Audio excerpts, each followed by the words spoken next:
Welcome to the second episode of Art of Touring. Sizdog here, I am your host. I play in multiple bands. I'm the lead singer of Smokestack Rhino. I moonlight with the Passouts. I do cover gigs with the Seated Duo and Clone the Radio.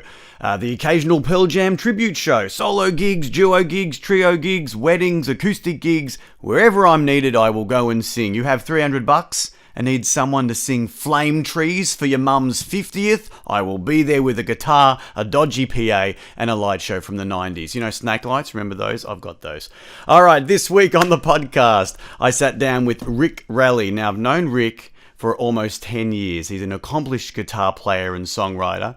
He's performed all around Australia in many bands over the years. We talk about his upbringing in rural Victoria and how music shaped his life.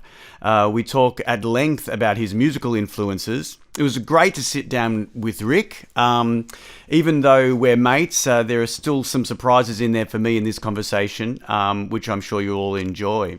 Now a word from our sponsor. Art of Touring is proudly brought to you this week by Air. Are you feeling out of breath? Finding it hard to breathe?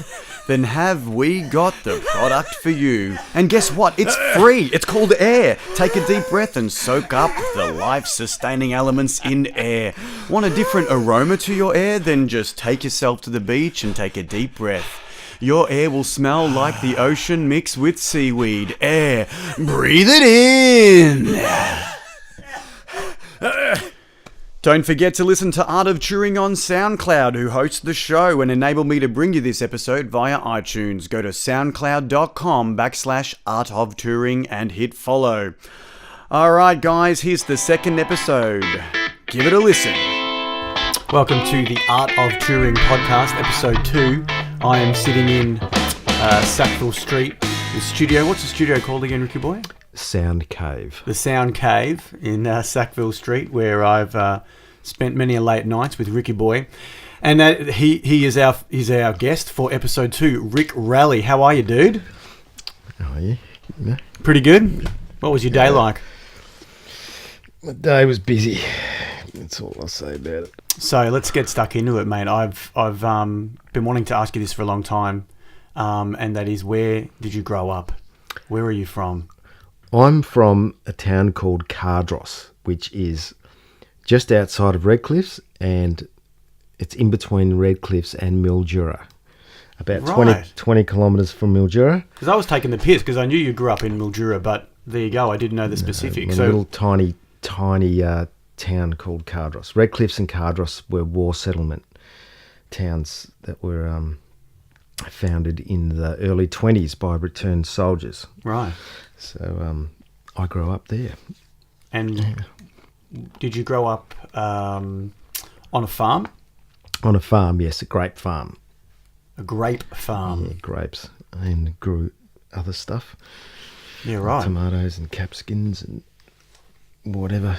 Were there any musos in the family? None. No, I'm the only one. The only one, the black sheep?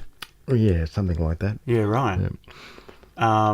But there are brothers in your family, isn't there? You've got some siblings? Yeah, my younger brother, he bought a guitar, or someone bought it. Might have been Dad, might have bought him a guitar, and he gave up on it pretty much straight away. And then I picked it up.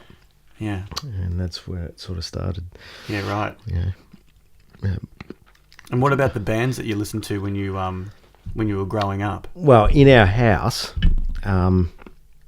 there wasn't a lot of rock and roll. There was a lot of country music. Right. A lot of Dolly Parton, Charlie Pride. Mum was a big Neil Diamond fan. Tom Jones, Engelbert Humperdinck. Yeah. She was huge on those things. Dad was more of a... he liked like Italian opera, like Mario Lanza, or I don't know if the word opera is the right word to use, but he loved that. But there was the coolest thing in our house was probably Johnny Cash. Right.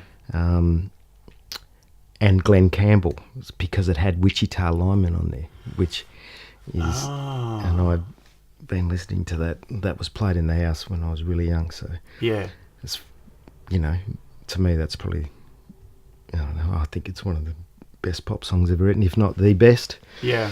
You know, so that's a pretty good thing to listen to. Even though there's some dodgy stuff on those on that Greatest Hits album or whatever it was on. But yeah, that was the standout. That was the standout song. Yeah. And so that was, you know, when you're... By the time I get to Phoenix was on that too. That's a great Oh, song. yes, of course. Yeah. Yeah, amazing song. And so that was when you were growing up in the family. But what about when you got to school? What was your schoolmates listening to at that time? Well, it was in the mid '70s. It was ABBA. I remember. I mean, Bay City Rollers to a lesser extent. I never got into them, but my cousins certainly did. Sure. You know, my female cousins, they got into that stuff. But the first record I ever bought was Fernando by ABBA, and the same day also Up There Kazali by Mike Brady. I bought two those vinyl records. Yeah, it must have been '76. So it was singles. So that's the first thing I ever bought. So I didn't think Fernando was an album title. I thought that was a single title. Yeah, right. So. And how did you pay for it? Did you have a paper route? Oh, Mum. No, Mum bought it. But, yeah. It's quite funny that that's the first one. ABBA and Up There Kazali. You couldn't have gotten two more contrasting styles. No, well, you know, we're all footy nuts, of course. Yeah, right. As you would have been as well. Yeah. When you were younger. But, look, I mean, that was in the primary school years, but yeah, the thing that really, really turned me was I came to Melbourne to visit our cousins, and was staying in their house, and in the mornings, you know, the cartoons in the mornings, there was the Beatles cartoons. Oh, and wow. I lost my mind. Like, this probably would have been 1978, 79. So they actually had a cartoon series other than the Yellow Submarine movie. Yeah, but I thought for years. Before that. Yeah, I thought for years it actually was the Beatles, but it wasn't. They're the actual voice actors. That's the word. But they're really great. But they played the Beatles songs, so they'd have girls chasing them and all that kind of stuff, and then they'd integrate these songs of theirs, like the actual Beatles songs. Beatles singing. Yeah, and they were really funny, and I lost my mind, and that was it. I was a Beatles nut. After that, well, what a perfect way to be introduced as a young person to that band. It's through cartoons. Well, that's it. Yeah, and then just got absolutely stuck into that, and then from then it was like, but I can't really remember listening to music, the modern music at the time. Sure. I know I was a huge Beatles nut, and then the Stones. I got completely lost in the Stones, and then the Easy Beats for some reason. The Easy Beats, the Loved Ones, as well. Just this 60s stuff, even The Real Thing by Russell Morris, even that as well. Like, you know, and On the Wings of an Eagle especially. But yeah, it was just weird. I was just into 60s stuff, you know. And were the cousins much older than you when you moved down to Melbourne, or they your age? They were my age, but another lot of cousins who lived in Werribee. So this is where, so it would have been, and of course, and then AC/DC happened, Back in Black, and everyone at school was lost it. Yeah, this is in high school in 1980. Late 70s. Oh, no, 1980. Right. And Back in Black came out, and that was the big, huge album. And of course, you know, everyone loved it, and you know, and I bought that album. But the funny thing was, it was a couple of years later when my older cousin, he came to visit us, and you know, he must have been 18 years old because he had a car and all that kind of stuff. But he took me to the drive-in to see Fast Times at Ridgemont High. Oh, wow. Right? And on the way there, he was listening to, he put on this thing that just freaked me out. It was this scratchy thing at the start that went, and then, hey, Mum, I said the wee, and it was black, and it was just exploded, that riff, and it was like, oh my God, what the fuck is this?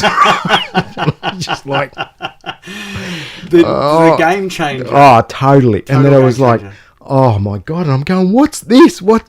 He goes, is oh, this? it's Led Zeppelin. And I went, now I'd heard of Led Zeppelin. Yes. And I don't know if I've ever told you this story, but I thought it was a guy's name, which like Leo Zeppelin or something, at school every time I heard the name. But so I didn't put it together that it was Led Zeppelin. A band yeah, name. but I think I've told you the story where I've actually split up with a girl because I was looking at a Led Zeppelin mag. This is not that long ago, probably about 12, 13 years ago. And I was looking at a magazine and it was on Led Zeppelin and flicking through, and she looked at it and she goes, oh, so which one is lead? I went, that's it. That's it. And it was over the next day, right? I couldn't deal with it.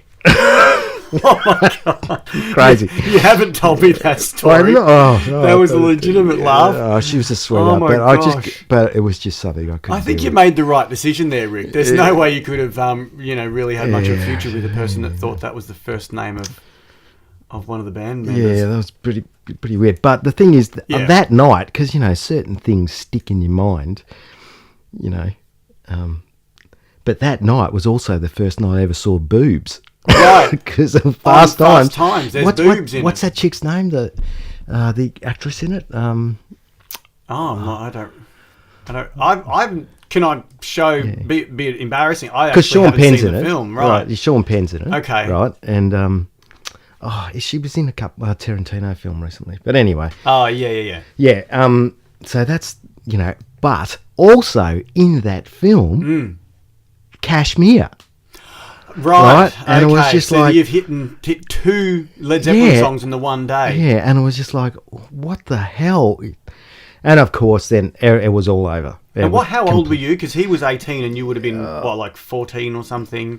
I would have been, I would have been younger, probably about 13. Right. So, 12, 13, something like that. So year 7, year 8. Yeah. So it was like it was just a huge deal. It was huge. And then, of course, I went to school and said, oh, my God, I've discovered this band called Led Zeppelin. Everyone's looking at me really weird. Like, that's what we've been paying in the wood shop for. Okay. What do you think we've been playing? All I heard was the buzzing. Bzzz, I didn't zero in on the music that they were playing. But anyway. So, yeah. And then from there on, it connected to Deep Purple. Then all the dots started. Yeah, and then, of course, Deep Purple, those kind of bands. UFO. MC5 as well, you're a big fan. No, that was like a little bit later on. Okay. I started getting into that stuff, that and the Stooges, and then a funny period with the Ramones, who I'd never got until one time something snapped in my brain when I heard one of their songs, and it just went, oh my God, I get it. Yeah. And, and I became a huge Ramones fan. So a lot of bands, like heaps. Iron Maiden, of course, that was the thing too when we were growing up, the metal bands of the time. And so you did touch on like when there was an instrument in the house when you were growing up, and then obviously you're in year 7, 8, you're listening to all this music, it's blowing your mind. At what point in your teenagehood did you really start taking your guitar playing seriously? So I specifically remember there was I walked into a Kmart and was flicking through the records, and there was this really, really cool cover of like a I've got it in here somewhere, but it looked like a postcard that had sort of been crumbled away and all this stuff, and you could see this photo sort of these really weird looking dudes, right? Yes.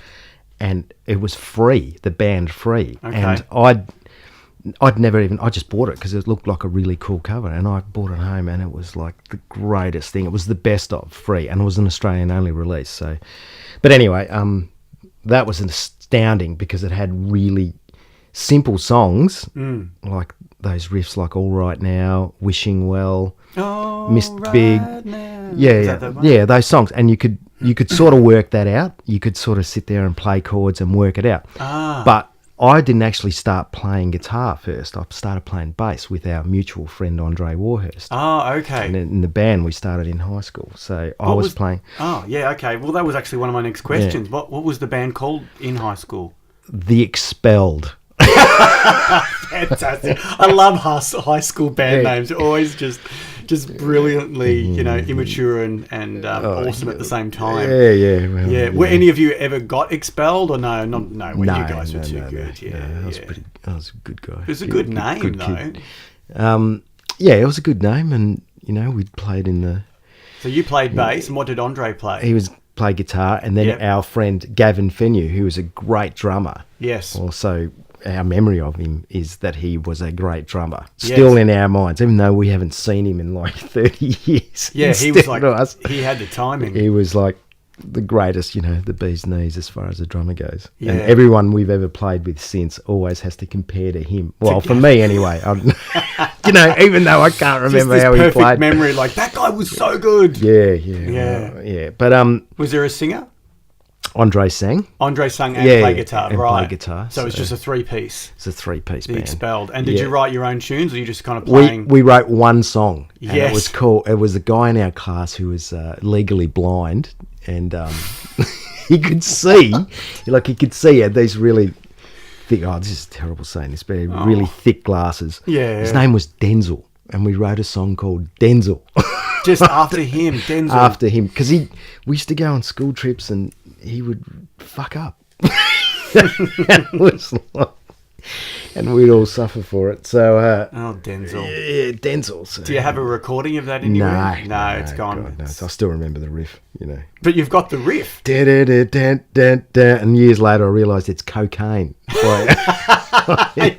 Subconsciously just playing cocaine. This is really good, boys. Yeah, well, that was that's the other things we were listening to at the time too, was really stuff like that, J.J. Cale. Yeah. Andre went more into the blues thing than I did. I was a full-on metalhead, and but not just. Then later on I got into prog rock, bands like King Crimson and Yes and Genesis. And Rush. Yeah, early Genesis. And Rush, of course. Yes. Yeah, Rush was at the same time, sort of came in the same time as Deep Purple and UFO and those kind of bands. That was, that was the thing. And then slowly and surely it started all the other stuff like Blue Cheer, the MC5, the Stooges, those kind of bands. Yes. And, we were like, what's the word? Proto-punk, Yeah, we're getting into some pretty serious genres now. Yeah, and that kind of stuff. But I always still loved, the softer stuff, I loved Bread, the band Bread. Man, yeah. See, now, Ricky Boy, I have to tell our listeners, obviously we've known each other for over 10 years, and I've spent a lot of time at your place listening to music and watching movies and generally having a good time. And a lot of those good memories that I've shared with you is a lot of time when you've introduced me to bands that I've never heard of. And so, like, there's one of them right there, Bread. I'd probably known some of their songs, but when you said, you should get this album, The Best of Bread, and, I eventually did get it. It's one of my favourite albums. My wife absolutely loves it as well. And it's also Rush, without you going, I should check out this band, I would never have even, heard of them because, they've never even toured Australia, Yeah. But, there you go, man. Well, there was other things too. There was other things on the side. There was also Bee Gees, the early Bee Gees. Yeah, right. Which is just beautiful, amazing songs. And, Big Star was a big thing, which was not a very well-known band, but very influential. Probably one of the biggest things for me was Neil Young. I remember. Yeah, that was probably in the late 80s, early 90s when I just went head over heels. It's just this dude has got it just going amazing. on. Yeah, and it affected everything. Yeah. What about the Beach Boys? Oh yeah, look, the Beach, that was later, right? But just because I get obsessed with bands, so we haven't even talked about Kiss, for God's sake. Yeah, right. That's another whole podcast. Yeah, well, it's like I just get obsessed with bands. So when I get into a band, I I completely go insane and try to find everything they ever recorded, even the bad shit. Yes. And then make up my mind from there. But yeah, I mean, that happened with the Beach Boys. Early Genesis, which was a big thing for me. Like Phil Collins being just an astounding drummer. Where people sort of think of him as a pop artist, but people don't realise. And when Peter Gabriel was in the band, I mean, there's another guy, Peter Gabriel as well. But yeah, that album. So I did have that when I was a kid, and like Sledgehammer and everything on that. That's unbelievable. Yeah, I was a huge fan of that. But with the early Genesis, when they were a prog band, and like those timing signatures they were doing, and the only guy on the planet who could make that stuff groove. Well, I think no one could do it like he does. Like Phil Collins is just extraordinary. He was an extraordinary drummer. So, it's pretty sad what's happened now. He can't play anymore. Is that right? Yeah, he's something to do with his hands. Oh, yeah. That's sad. Yeah. Getting back onto the Beach Boys, I was actually listening to your solo record, Permanently on the Verge, on the way here in the car. And there's a track on it called Talking Her Round. And when the track first kicks in, there's got to be at least 15 to 20 vocals, all kind of in a huge chorus, really kind of coming in. Yeah. And I was like, well, this really reminds me of God Only Knows, because that song has got so many, layered vocals and layered guitars, and just listening to it, going, oh man, definitely I can hear that influences in there. Is that accurate? Oh yeah, definitely. Yeah. Especially with that one. I mean, look, I tended to go a bit overboard with the vocal tracks. It was like. Well, I remember when I'd come in and like, check this out, Dave. I'd be like, oh yeah. Like, guitar. Just how many guitars are on this one? I'm God. It's got 30 guitar tracks on it. Yeah, but the thing was, I wasn't joking. It really did. It really did, yeah. And when you listen to it, it's like, wow, that is like a wall of sound. Well, when Rennie and I started working together, that's because in my mind, those two albums, Permanent on the Verge and Song People, the album I did with Rennie, the Rick and Rennie album, that they're pretty much the same time for me because they came straight after each other. Right. But the best thing with Rennie is that she just doesn't deal with bullshit. So, it was like, no, that's too much, and it was like, well, and that was great. And that would kind of rein you in a little bit. Totally reined me in. And, and because we had to sing together and we were like trading off each other and then doing harmonies and stuff, it was all pretty set out. And her insistence on, which is really great, and I still do it now to this day, is that instead of doubling the vocal on the verses, I tend to leave it bare, and then I'll double stuff when the hooks come in, or the choruses and all that kind of stuff. So that's more about like the recording, but I did want to ask you how, like, is there a specific way that you attack like actually writing a piece of music, or is it different every time? Well, with the stuff with Rennie, like we're not talking, like when I was in the heavy bands, it's all about riffs. Okay. But this is a whole different thing. So it's about chord progressions. Yes. So that's the distinction. That's how I put it that's how I think of it, is that, okay, heavy stuff track, we've done with Mirrors and Through to China and those bands. When I was I was writing riffs, right? And which had to be hooks. But when I did the solo record and with Irene, that stuff, it's chord progressions, like, which is really thinking about what the Bee Gees did, the Beach Boys. I'm not even trying to put myself in that category, but you get where I'm going. No, you can hear the Beatles, of course, all that kind of stuff.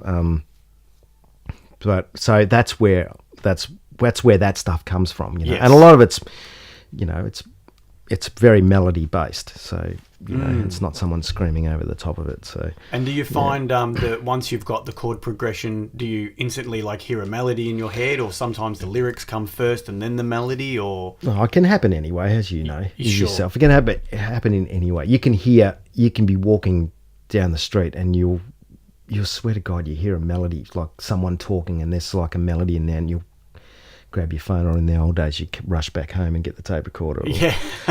Or, or you get an idea. Yes. Or you've been working on something, and then all of a sudden you can you can hear a melody over the top of it. Yeah, right. Or a melody, and then you try to work out the chords underneath what it was. is. Yeah. Yeah, like to make it work. See, I have a thing where if I'm trying to get to sleep, sometimes I'll hear a song in my head, and then I'll have to get up, no matter what time of night it is, and try and write it, in the corner, of the room somewhere nice and quiet, not to disturb anybody, because I know in the morning I won't be able to remember it otherwise, So there you go. So once you'd finished up with The Expelled in your teenage years, you did say that you were in a band called... Well, what was next? Was it Through to China next? Or No, it was a band called Stone Motherless. And what was it called? Stone Motherless. Okay. Yeah, so... and that was dudes at uni, or...? No, that was all guys from Mildura. So we were a 5-piece. Oh, wow. Yeah, 2 guitars, bass, drums, singer. Pat was our singer, Pat Davitt. Yeah. He's a great singer. We later changed our name to Through to China, but that version of that band, we actually were signed to Ruart Records. But I mean, it was a long road there. We did a lot of touring with bands like the Screaming Jets, The Poor, those kind of bands. Yes. Up around, mainly around the east coast of Australia and down. This was so like you were in your 20s? Yes, in my early 20s. Yeah. So we're extremely loud band, Right. Very influenced by, this is what I mean. We could talk about all day about influences, but, I haven't even mentioned, Rose Tattoo. Right. That... Okay, they were sort of a boogie band, but they had like this punk attitude. And, sure. Yeah, and the loudest goddamn thing you would ever... I actually saw them in 1999 when they reformed the original lineup. Yes. With Mick Cox. And Digger wasn't with them, the drummer, because he died of cancer. Oh. But so they had a replacement drummer. But I saw them, and that's still and I've seen a lot of loud bands. That's still the loudest thing I've ever seen. Yeah. And, Well, they kind of wear that on their sleeve, don't they? Like a badge of honour, like they are the world's loudest Well, that's band. it. And that version of the band. Right. I haven't seen the newer version. I'm not really interested. But I did see them supporting Guns N' Roses. I think at least twice I've seen them support Guns N' Roses, and both times they were louder than Gunners.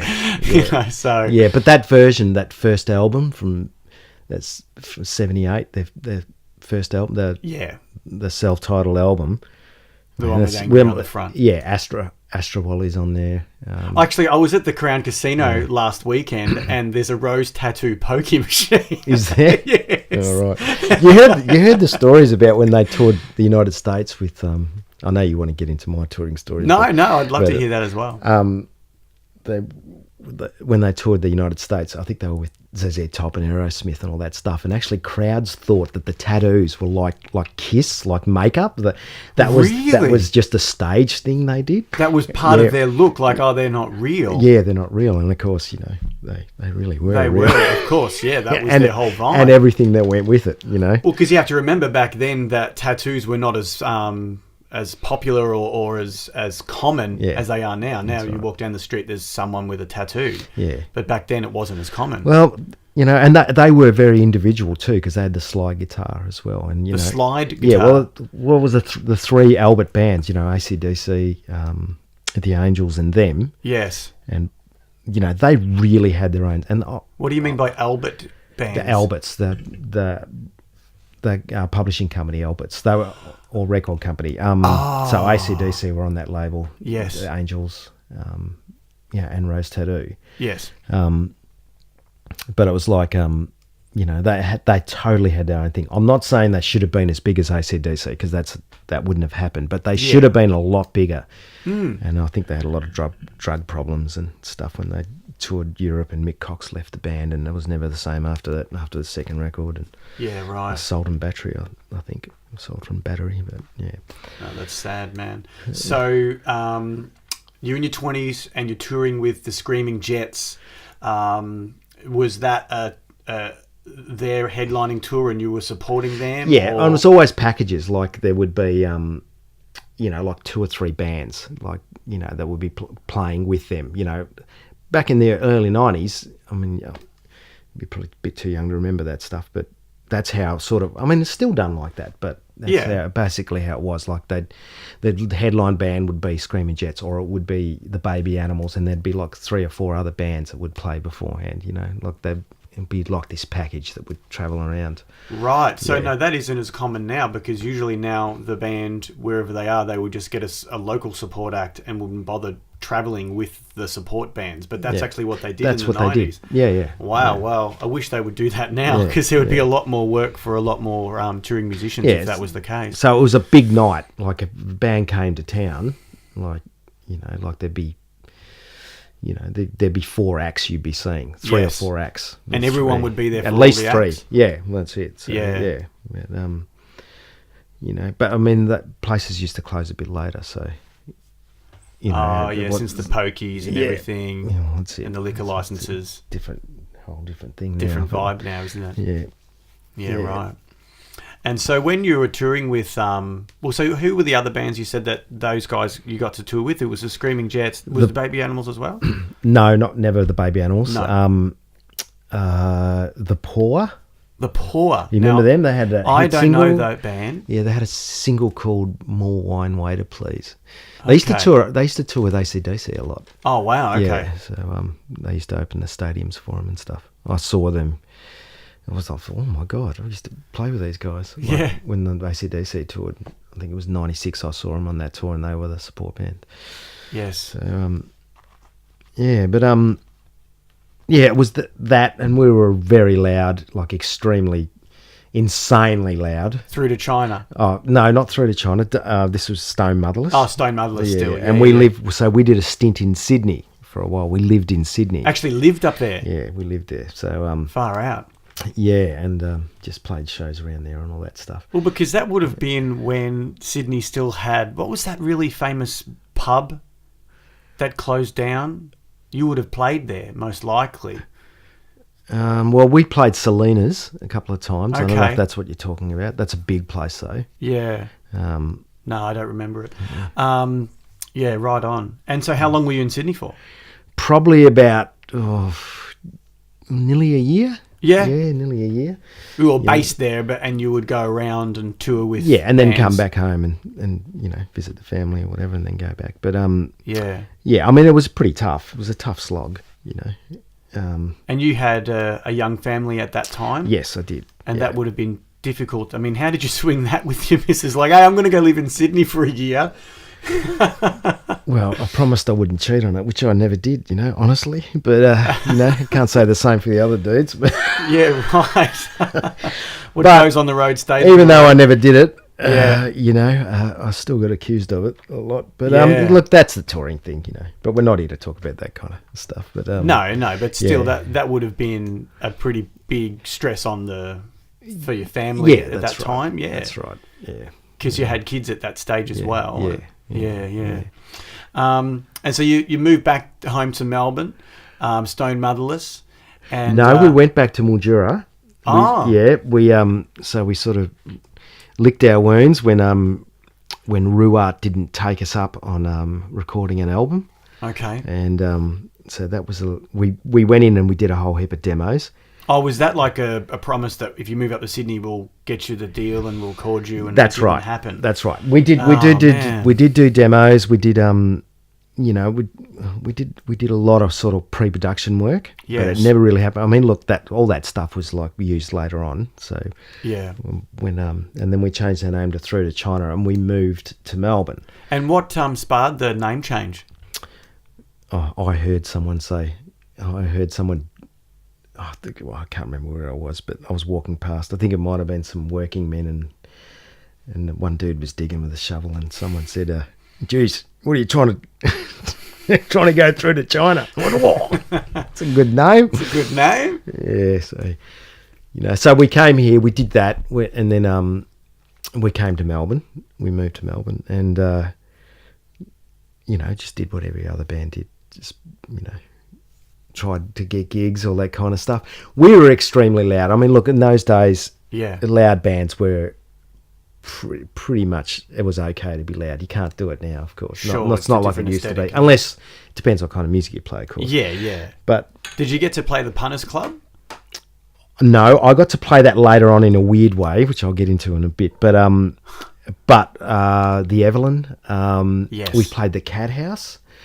Where was the Cat House? The Cat House was the palace that burnt down in St Kilda. Yes. That used to be the heavy metal thing, and the thing was It too. used to be called the Cat House. Yeah, the Cat House. That's where all the heavy bands Yeah. would play, and then they'd have the club in there. I think. Well, I think I went to the Palace once before it burnt down to see. I know Faith No More played there. Yeah, I think it was to see Faith No More. Yeah. Okay. So you played there. Yeah, we played there, and it's for me.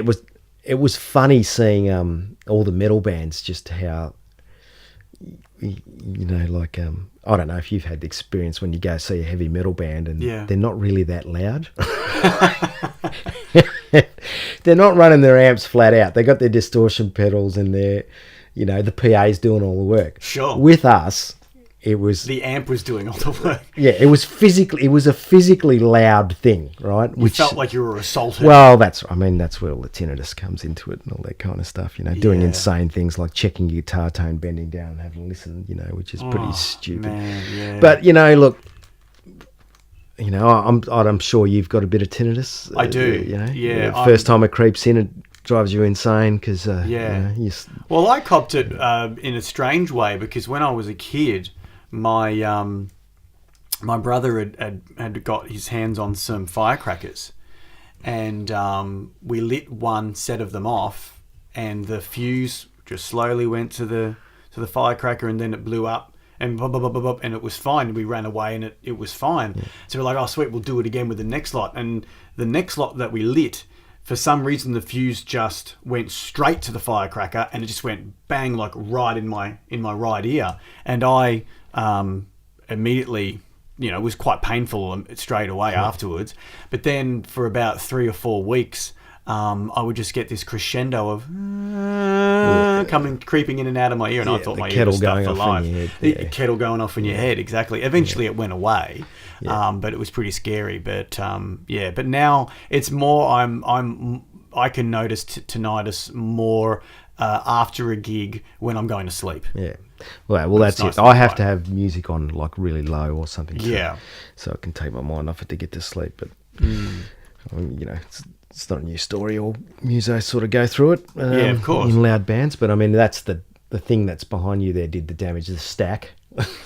What am I looking at? That's the actual... man, that thing looks like it's been through a terrible experience. Yeah, well, that's the thing that we used to tour with. I still have all that. So the Marshall 100-watt head, the JMP. The JMP master volume and the quad box, which 2 quad boxes. The stack. So the one underneath it, we can't see because there's other amps in front of it.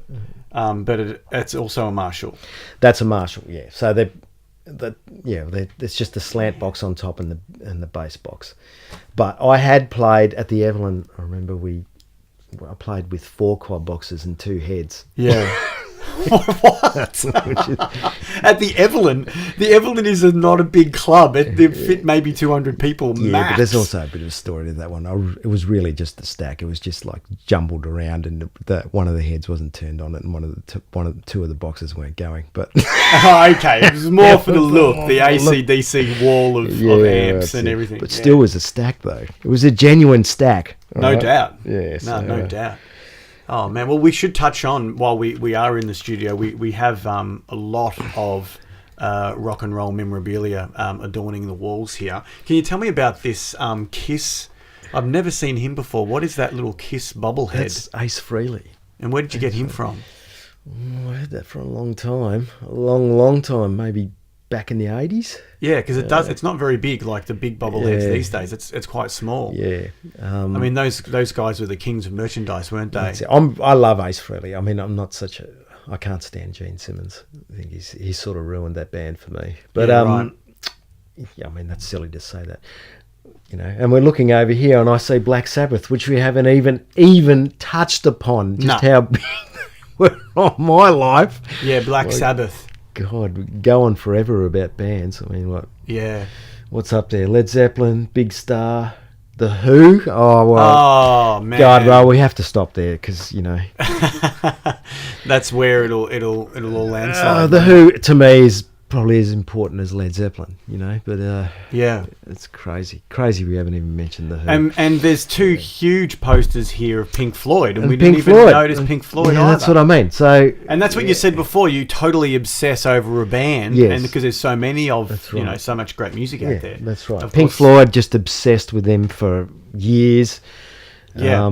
There was a point there where that's all I listened to, and I realised I don't suffer from depression, but I tell you, there was a period there it crept in, and it was like listening to Pink Floyd for like continuously for 8 or 9 months will bring you down.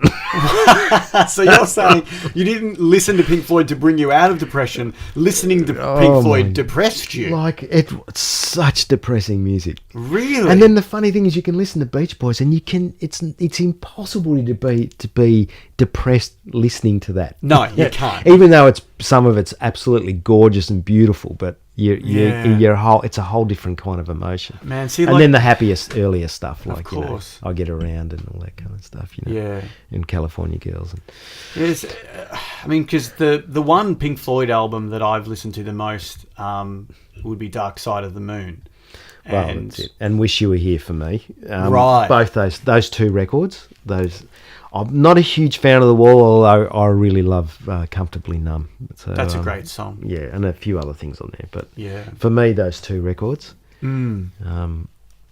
Oh God. And The Who, of course. Who's Next? Which is one of the greatest records, I think. Yeah, amazing. Changed everything. And being the loudest band in the world there for a long time, As well. Along with Motorhead, there's another band I was into, Yeah. Metallica. Metallica. The earlier Metallica stuff, and Master of Puppets and Ride the Lightning, it was huge on me as a kid. Mm. There's a lot of bands, go into, and But you know what? There's a guy I'm working with at the moment. He introduced me to a band called Leaf Hound, who I'd never heard of. No, I never have either. Well, they were early 70s band. And, Oh, right. Yeah, and they just put one record out, and it's like stoner sort of rock. And they're very influential, apparently, on the stoner rock bands. But I'd never heard them, and I bought the album, and it's fantastic. And apparently, a vinyl copy of that record is the most collectible record on the planet. Wow. Yeah, so Q Magazine was saying. So I was Wikipediaing it, and I read it. It's like $8,000 or £8,000. Oh gosh! For if you were to find one of those. If you found one of those. Yeah. So. Well, I just got it digitally, of course, but yeah. Hey, now just thinking about all the bands that you've played in over your career as a musician, is there one show that stands out as like the best? Like that gig, you just come back to it in your mind like, oh, what an amazing performance, whether it was the audience that, was giving you a lot of energy or maybe you were really happy with your performance. Is there one... and it could have been just two people in a pub, or it could have been a lot of people. I think out of anyone who would know the answer to that, it's you. You played with me for a while. I did. Was I ever happy with anything we ever did? Fantastic. I wouldn't have noticed. So there could have been the greatest gig you've ever done, and you were so upset you just stormed off. Not upset, just... You're too much of a perfectionist. Yeah, exactly. So, no, I don't look at it like that. I just think of it as, I got through it. Yeah, it was okay, but I'll always remember all the stuff that went wrong. So yeah, right. Well, what about your worst gig? Oh, there's heaps of those. Yeah. I do remember when Stone Motherless were playing a gig in Mildura at the Settlers Club. It wasn't actually a gig; it was a Musos Club meeting. Right, and we decided to go to it. We went to a couple. We thought, oh, we can blow this place, Because you're so loud. So what I did was I bought a cheap guitar, or I think I might have already had one already. I know where this is going. We set up, and we talked to the guys about playing a couple of songs, the organisers, and no worries. And we started to wheel in our equipment. And the looks on their faces were like they were worried, and they should have been. So we proceeded to set up, and then we played, and we were blistering loud, and I ended it with sort of sneakily swapping guitars. I wouldn't have done it with my Les Paul, of course.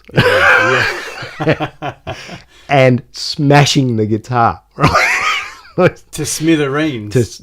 Right at the end while we're doing the big, at the end, and smashing the guitar. The big finale. And then we went, bang, stop. Yes. And there was total silence. They weren't into it. And completely bewildered looks on their faces. I don't know, man. I reckon that's the best gig. Totally. That sounds like the best gig, not the worst. There would have been 60, 70 people in there. Oh, wow. And no one said a word. No one even talked to us afterwards. Jeez. They didn't get it. No, they didn't get it. Not at all. Well, they were used to having people go up there with acoustic guitars and singing country songs. That's the kind of thing they were used to. It was a country musos club. So right. Mildura's a big so country, to be like going to the Country town. Women's Association on a Sunday afternoon and not having scones with cream, exactly. going and then playing rock and roll. Exactly, yeah. Okay, now that makes a lot more sense. Yeah. Oh, my goodness. Yeah, it's sort of crazy, but... Yeah. Now, you did touch on an old high school friend of yours, Andre Warhurst, who plays in... he's played in a lot of bands over the years. Spoonful. Great guitar player, Obviously, great amazing. music, Yeah. I'd love to have him on the show one day. And his brother Kit Warhurst plays in a band called Rocket Science, and I'm pretty sure you were a guitar tech for them for a while. I was a guitar tech, so that's really my only experience in touring overseas. Okay. So it was with those guys. And but, where did you go with those guys? Well, England. My part of it was just England, so which was great, And Kitty Boy's one of my best friends, and I was living with Roman at the time, and a great rock band, like really, and happening at the time, and it's such a pity that didn't happen, but it didn't happen for them. I mean, they certainly got a vibe going, Yeah. and they did make 4 records, so that's an achievement in itself, and they're all great records. Yeah.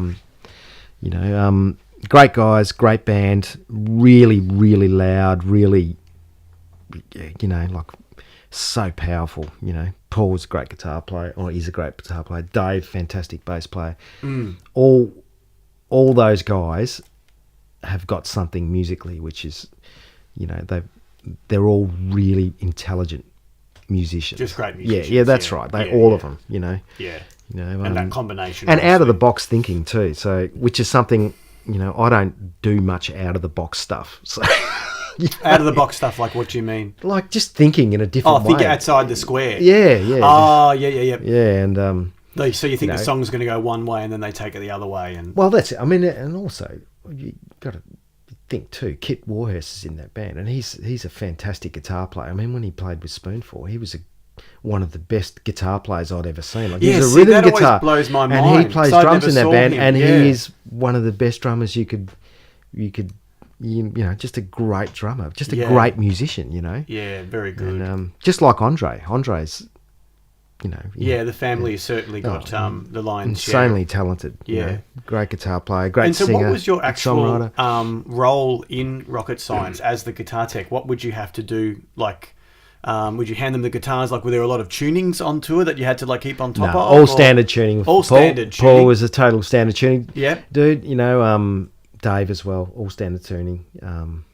So there was nothing weird there. I just changed the strings, and they liked the way I changed the strings because the guitars didn't go out of tune. Yeah. So, And were they like would play just the one guitar for the entire set, or like they'd have specific guitars? Paul mainly stuck to it. At the time, he was playing an SG, right? A Pete Townsend model, with the hard tailpiece. He was playing that, and he also on that tour, on those couple of tours I did, he was also had a Strat with a Telecaster neck on it.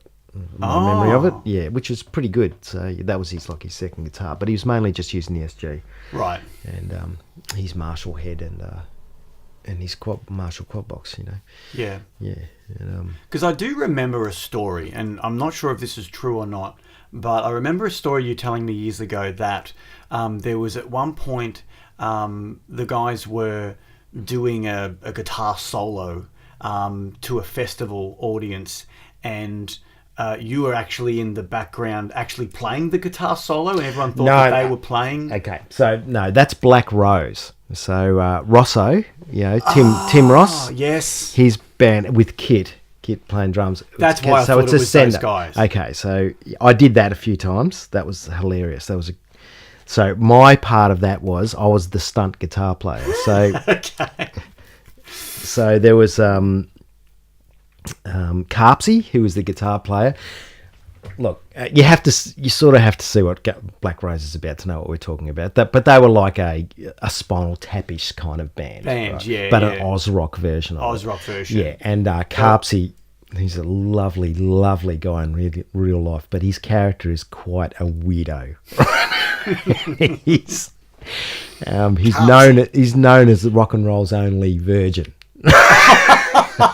But he does weird things, like when he's playing, he will lick his fingers and rub his nipples. Carpsey, what a character. My God, the funniest thing in the world. But my part of that show was, what I would do was, they would be playing a song and he would go for his guitar solo, and I would be backstage with my own amp set up, and I would rip a couple of guitar solos, really furious ones.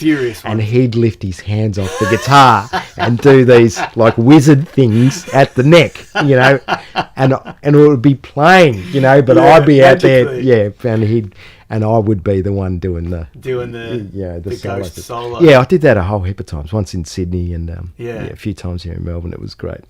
And were those? A lot of fun. They were at festivals, surely, because they did do some festivals. That band, that wasn't just at not what. Oh, I don't think they did festivals, but I certainly didn't do festivals. I know. Okay. Yeah, there was. It was more just like big clubs. Yeah, that's right. Yeah. And the Punters. That's how I played. That's what I was getting to before. That's how I. The Punters Club. That's how I played that, and it wasn't that before it closed too, because I always wanted to play there. Oh, you were going to say So what was the story there? So that was the story. You got to do that gig. I got to play there, but not really. Right. You get what I mean? Yeah, you were kind of playing, but no one knew that you were playing. Yeah, that's right. What were those? No, I'm good, thank you. Well, there you go. Well, I mean, I never got to play them, and it closed down before. I think it closed down when I was around 18 or 19. But I did get to play Edward's Tavern. Okay. ET's. Right. Before it closed down, and I heard that was a pretty big venue in the 80s. Did you ever get to play ET's? No. Okay. I mean, there's so many in Melbourne, but that one definitely stuck out with me. So as far as like road stories on the road, is there anything that really kind of sticks out in your mind as a kind of a wild, as we wind down, because we're going to wind up here, but was there any more stories floating around in the old noggin, Ricky boy?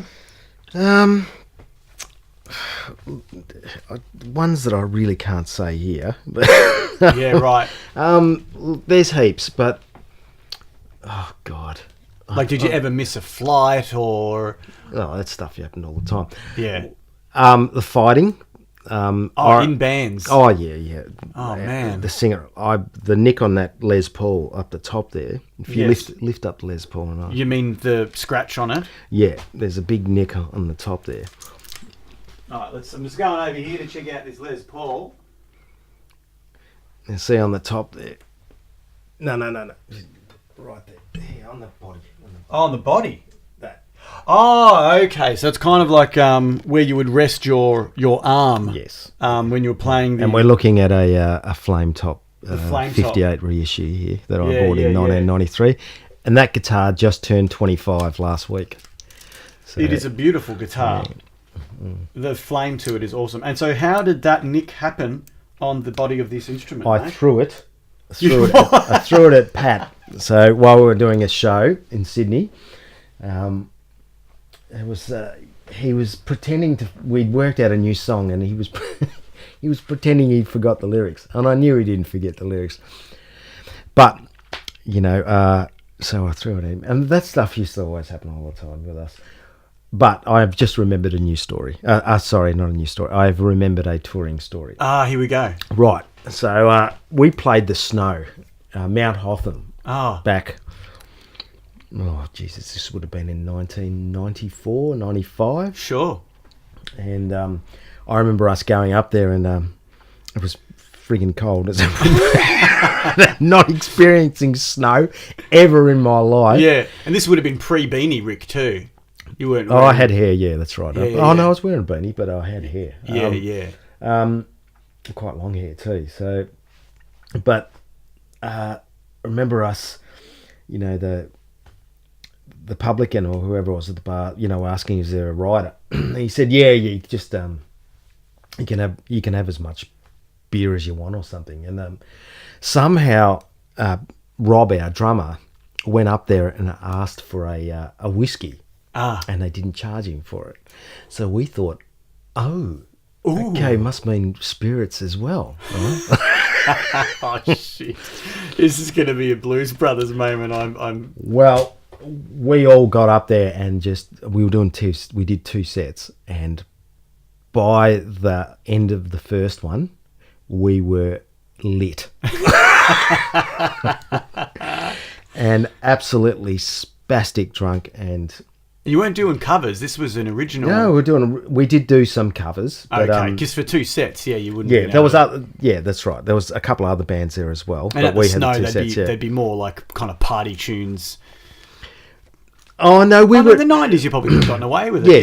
Yeah. So and we were doing that, and it was a good show from what I can remember. Yeah. And then we went back and did the second one, and I have no memory of it. We were just lit. Oh gosh! But that's not the worst part of it. The worst part of it is the next day when we went to get paid. Oh right? No! Yeah, we ended up owing them about $400. Oh no! 400. You guys must. And we were stuck there. That's the thing, right? We were stuck there, and because we had to play the whole weekend out, and we were stuck there, and So that was the first gig, and so then didn't you make the money back up? Yes, the next... but we didn't make anything. So because you had we to hardly had enough the first night. Yeah, we hardly had enough petrol to get back home. Back home. Oh man, well that's a great story to end on, man. That's fantastic. Can you tell the people out there where we can find your music online? Is Permanently on the Verge still on iTunes? It surely would still be. Yeah, it is. And the Rick and Rennie album is on Spotify and all those streaming services. Oh, nice. Yeah, that's it. Yeah. Awesome, so man. Get that. That's Rick and Rennie album. Yeah. Song People. And the Permanently on the Verge. But I remember shooting the video clip for that. That was a lot of fun. Yeah, that's right. You did too. It was great. Yeah. Yeah. Because Rennie and I are actually writing at the moment, as the song you just heard. So that's going to be on an upcoming release? Yes, well, I hope so. Yeah. Get a few more together. That's, I think we got about half a dozen songs now. Nice. So, been writing. So hopefully get something out early next year with a bit of luck. So it's been a while since the last one, about 3 years. So yeah, it has been a while. Yeah. Now, Ricky boy, I know you've got a number of very, very nice guitars in the Sound Cave, but one in particular is the Martin D35. Do you think you could get that one out, mate, and play us a tune? What do you say? Yeah, I'll do a song. This is called Write You a Heartbreaker, and it's off the first Rick and Rennie album. Okay.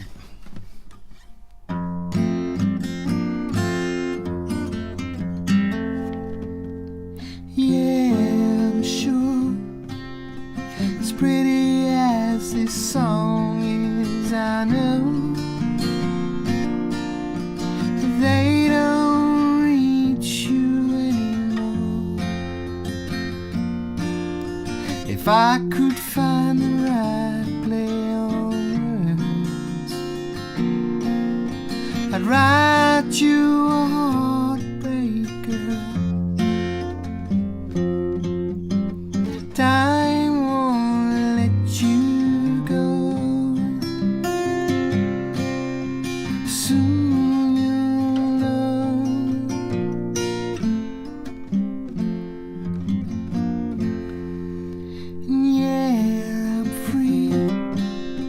my back to slam doors, but now it seems they sounded angrier at me. And I got you just where you wanted me. Put you just where you left me. Time won't let you go. Soon you'll know.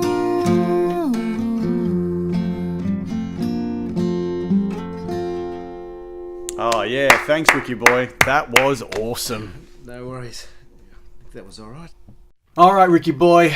Thanks for letting me into your the sound cave here at Sackville Street. Reminds me of one of my favourite all-time Rick Ralli lyrics from your debut album, The Irony of Living Next to Easy Street, because we are right next to Easy Street here in Collingwood, right. aren't we? One street over. One street over, mate. We're not on Easy Street. But, I mean, who is on Easy Street, really, in this life? Maybe the Middletons or something. I don't know. Are they easy? Going easy? I'm not sure. All right, mate. Thanks so much for talking to me, Thank you. man. It's been good. Yeah, I'll see you out there on the road. Okay, mate. See you later. Bye.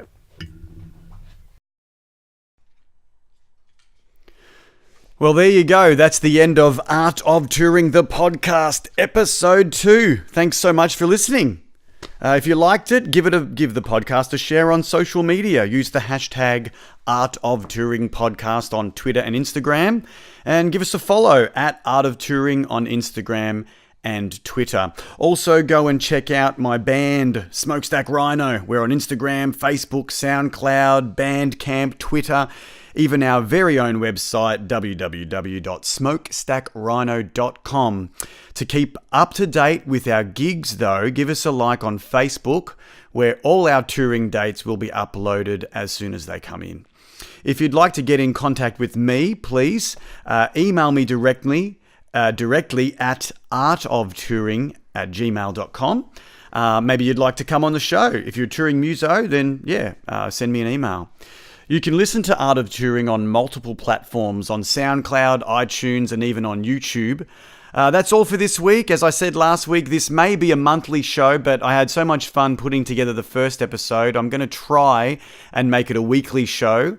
It will just depend on how often I can sit down with a muso and have a chat. So hopefully, when I'm playing a gig with multiple artists, I'll be able to record multiple shows in one day and then release them each week when there's downtime in my touring and playing schedule. Before I go, though, I do have a few shout-outs. Shout out to Chris Wall, who designed the artwork for the show. You can follow him on Instagram at Mr. Wall, spout Mr. and then W-A-H-L. Big thanks to my guest this week, Ricky Boy, Rick Ralli. I do encourage you to download his debut album on iTunes. It has some seriously awesome music on there. So get around it. The album is called Permanently on the Verge, and also his collaboration album called Song People. Search for Rick and Reenie, Reenie spelled R-E-N-I-E. The song he performed at the end of the show is called Write You a Heartbreaker, and that's definitely one of my favourites off that record. Now let's get into some plugs. My band, Smokestack Rhino, are playing in Melbourne at the Spotted Mallard on May the 12th for the Meltdown Festival, alongside Gay Paris, Child, Born Lion, some really great bands. So come along to that. Starts at 2 p.m. Get down early to catch all the bands. And tickets are available through Mosh Tix. The following week, my band is also playing up in Hillsville at the Herd Bar on Saturday, the 19th. So head on over to the Smokestack Rhino Facebook page for all the details. That's all from me this week. Thanks again for listening. Tune in next time for another episode of Art of Touring with the Sizz Dog. Ow, ow, ow!